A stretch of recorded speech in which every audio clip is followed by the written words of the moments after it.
আসসালামু আলাইকুম। সুপ্রিয় দর্শক, এনসিবি টিভি ইউটিউব চ্যানেলে সকলকে স্বাগত জানাচ্ছি। প্রিয় দর্শক, আজকের ভিডিওতে কথা বলবো স্পেনে মৌসুমী কর্মী ভিসার আবেদন করার যে সঠিক পদ্ধতি রয়েছে সে সম্পর্কে।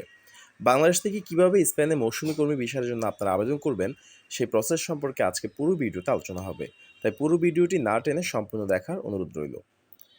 প্রিয় দর্শক, এখনও যারা আপনারা আমাদের চ্যানেলটি সাবস্ক্রাইব করেননি, আমাদের চ্যানেলটি সাবস্ক্রাইব করে দিবেন এবং অন্যদের মাঝে ছড়িয়ে দেওয়ার জন্য বেশি বেশি শেয়ার করবেন। আপনার একটি শেয়ার এবং একটি সাবস্ক্রাইব আমাদেরকে নতুন নতুন ভিডিও করার ক্ষেত্রে অনুপ্রাণিত করবে। প্রিয় দর্শক, মৌসুমি কর্মী নেওয়ার ক্ষেত্রে ইউরোপের অভিন্ন নীতি নেই। প্রতিটি দেশের আছে নিজস্ব নীতিমালা। ইউরোপের দেশগুলোতে মূলত কৃষিখাতেই মৌসুমি কর্মীর প্রয়োজন হয় সবচেয়ে বেশি। মৌসুমি কর্মীদের জন্য বছরের একটা নির্দিষ্ট সময়ে ভিসা ইস্যু করা হয়। এই ভিসা নিয়ে যারা আসেন তাদেরকে সাধারণত অন্য কাজ করতে দেওয়া হয় না। কাজ শুরু করার আগেই তাদের ইউরোপে প্রবেশ করতে দেওয়া হয় এবং কাজ শেষে তাদেরকে ফেরত পাঠিয়ে দেওয়া হয়। স্পেনে মৌসুমি কর্মী হিসেবে আসতে চাইলে যে বিষয়গুলো আপনার জানতে হবে, যদি আমরা এক ঝলকে বলি, স্পেনে যদি সাধারণ কাজের চুক্তি থাকে তাহলে 90 দিনের ভিসা দেওয়া হয়। স্পেনে পৌঁছে কাজ শুরু করার আগে দেশটির সামাজিক নিরাপত্তা ব্যবস্থাপনায় আপনাকে নিবন্ধিত হতে হবে। সামাজিক নিরাপত্তা নিবন্ধিত হওয়ার 1 মাসের মধ্যেই বিদেশি নাগরিক হিসেবে পরিচয়পত্র পেতে পারেন। পরিচয়পত্র পেলেই আপনাকে ফরেন ন্যাশনাল অফিস অথবা নির্ধারিত থানায় আবেদন করতে হবে। চুক্তি যদি মৌসুমি কাজের ভিসা হয় তাহলে চুক্তির সময়সীমা অনুযায়ী ভিসা দেওয়া হয়। সেক্ষেত্রে বিদেশি নাগরিক হিসেবে পরিচয়পত্র আছে বা পরিচয়পত্র আর নিতে হয় না। মৌসুমি কাজ সাধারণত 6 বছরের 9 মাস মেয়াদের হয়। আসলে 1 বছরের 9 মাস মেয়াদে মৌসুমি কাজের ভিসাটা হয়ে থাকে। সাধারণত স্পেনের একটা নির্দিষ্ট এলাকায় নির্দিষ্ট কাজকে কেন্দ্র করে মৌসুমি কাজের ভিসা দেওয়া হয়। চাকরিদাতাকে প্রমাণ করতে হবে কর্মীদের সব আইনি চাহিদা মেটানোর মতো পর্যাপ্ত অর্থ তার রয়েছে। স্পেনে মৌসুমি কাজের বেশিরভাগই কৃষি। কর্মসংস্থান ও সমাজ কল্যাণ মন্ত্রণালয় অভিবাসী শ্রমিকদের শিল্প ও বিদ্যুৎ কেন্দ্রগুলোতে কাজ করার অনুমতি দেয়। মৌসুমি ভিসার ঘোষণা। আসলে স্প্যানিশ সরকারের সার্কুলার মাইগ্রেশন নামে একটি প্রকল্প আছে। এর আওতায় অস্থায়ী এবং মৌসুমি কর্মীদের স্পেনে আনতে বেশ কিছু দেশের সঙ্গে তাদের চুক্তিও আছে, যা সংক্ষেপে TCLM নামে পরিচিত। দেশগুলোর মধ্যে রয়েছে Morocco, Senegal, Guatemala, Honduras, Ecuador এবং কলম্বিয়া সহ আরও কিছু দেশ। নিজ দেশ থেকে স্পেনে যাওয়া আসা যাতায়াত ভাড়া নিয়োগকর্তা অথবা আপনাকে বহন করতে হবে। চুক্তি শেষে নিজে দেশে ফিরে যাবেন বলে প্রতিজ্ঞা করতে হবে। স্পেনে থাকা এবং চলার জন্য প্রয়োজনীয় আর্থিক সঙ্গতি আপনার আছে তার প্রমাণ দিতে হবে।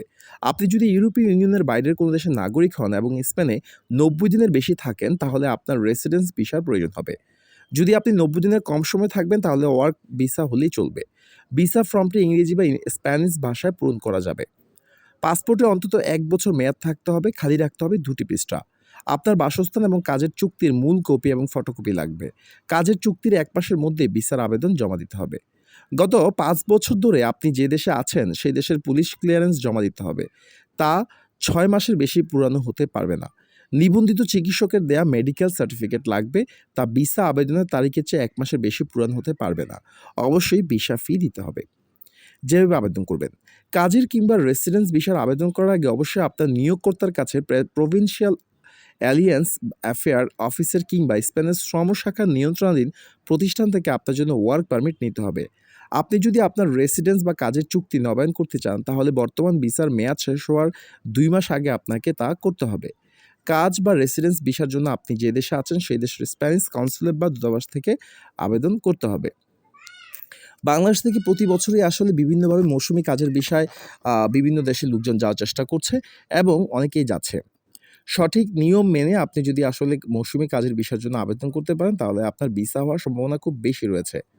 প্রতি দেশেই কিন্তু আসলে এই মৌসুমি কাজের বিষয় ইউরোপের দেশগুলোতে আসলে বিভিন্ন দেশ থেকে নিয়ে যায়।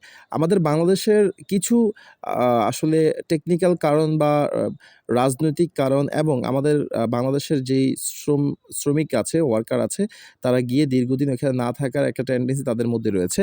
আর এর ফলে কিন্তু যেটা হয় সেটা হচ্ছে যে সাধারণত আপনাদের যেই সুযোগ সুবিধা বিভিন্ন ইউরোপের দেশ বাংলাদেশকে দিতে চায় না। কারণ এরা আসলে এই সুযোগগুলো নিয়ে এগুলো সদ্ব্যবহার করে না। তো আপনাদের একটা কথা অবশ্যই মাথায় রাখতে হবে যে মৌসুমি ভিসায় গেলে কিন্তু আপনাকে আবার ফেরত আসতে হবে এবং আপনি যদি এখানে থাকতে চান তাহলে ওই দেশের সরকারের কাছে আপনার থাকার জন্য অনুমতিপত্র বা আবেদন করতে হবে। এই বিষয়টা অবশ্যই মাথায় রাখতে হবে। প্রিয় দর্শক, আরেকটি কথা বলি, আপনারা অনেকেই মৌসুমি কাজের ভিসা অথবা যে কোনো কাজের ভিসার জন্য বাংলাদেশ থেকে নিজেরাই আবেদন করে ইউরোপে যাওয়ার জন্য চেষ্টা করে থাকেন বা অনেকেই বিভিন্ন ইউরোপের জব সাইট থেকে খুঁজে বের করে আবেদন করতে চান। সেক্ষেত্রে কিন্তু আপনাদের একটি ইউরোপিয়ান ফরম্যাটের সিবি, যেটা স্ট্যান্ডার্ড কোয়ালিটি হতে হবে ইউরোপিয়ান সিভি এবং কাভার লেটার ছাড়া আপনারা কিন্তু আবেদন করতে পারবেন না। অনেকেই আপনাদের থেকে ইউরোপিয়ান সিভি এবং কাভার লেটার করার জন্য অনেক টাকা চেয়ে থাকেন এবং আসলে অনেকে মিথ্যা আশ্বাস দিয়ে থাকেন। তো আমাদের মাধ্যমে আপনারা চাইলে এই ইউরোপিয়ান সিভি এবং কাভার লেটার করতে পারেন। আর সেক্ষেত্রে আপনারা আমাদের কমেন্ট বক্সে দেওয়া হোয়াটসঅ্যাপ নাম্বারে যোগাযোগ করবেন। শুধুমাত্র মেসেজ দিবেন, কেউ কল বা সরাসরি নাম্বারে কল দিবেন না। তা আমরা বিরক্ত হয়ে আমাদের কাজে ব্যাঘাত ঘটে। অবশ্যই আপনারা মেসেজ দিবেন, মেসেজ দেওয়ার পর আমরা আপনাদেরকে রিপ্লাই দিব এবং আমরা অতি অল্প সময়ের মধ্যে আপনাদেরকে একটি ইউরোপিয়ান সিভি এবং কাভার লেটার করে দিব, সেটা স্বল্প খরচে। প্রিয় দর্শক, বাংলাদেশে অনেক বই ফোর এজেন্সি রয়েছে, অনেক নামে বেনামে এজেন্সি রয়েছে যারা যারা বিদেশগামী, যারা বিশেষ করে ইউরোপে যাওয়ার আগ্রহ রয়েছে, তাদের থেকে বিভিন্ন প্রলোভন দেখিয়ে কিন্তু অর্থ আত্মসাৎ করে থাকে।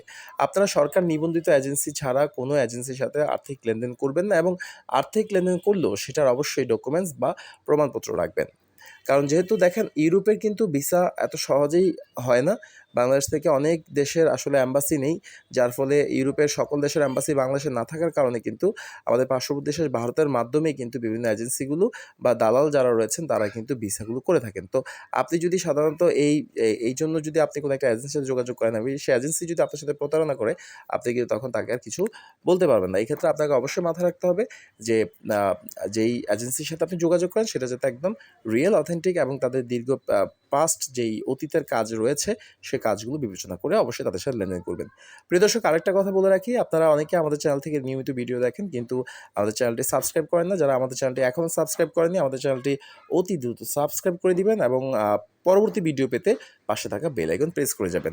প্রিয় দর্শক, ইউরোপ সহ মধ্যপ্রাচ্য এবং আ পৃথিবীর যেই দেশেই আপনি visa, student visa, worker visa অথবা হচ্ছে আপনার job seeker visa, travel visa, visit visa যেটাকে বলে, এই ধরনের ভিসার জন্য আপনার যে ধরনের তথ্য প্রয়োজন সকল তথ্য আমরা আপনাদেরকে দিতে অঙ্গীকারবদ্ধ। আপনারা আমাদের ভিডিওর কমেন্টে আসলে এই সম্পর্কিত তথ্য জানতে চাইতে পারেন এবং যদি আপনারা মনে করেন যে বিভিন্ন দেশের জবগুলোতে আপনারা আবেদন করবেন বাংলাদেশ থেকে, সেক্ষেত্রে আমরা আপনাদেরকে আবেদনে সরাসরি সহায়তা করতে পারবো। সেক্ষেত্রে আমাদের যে নাম্বার দেওয়া থাকবে সে নাম্বারে আপনারা অবশ্যই যোগাযোগ করবেন।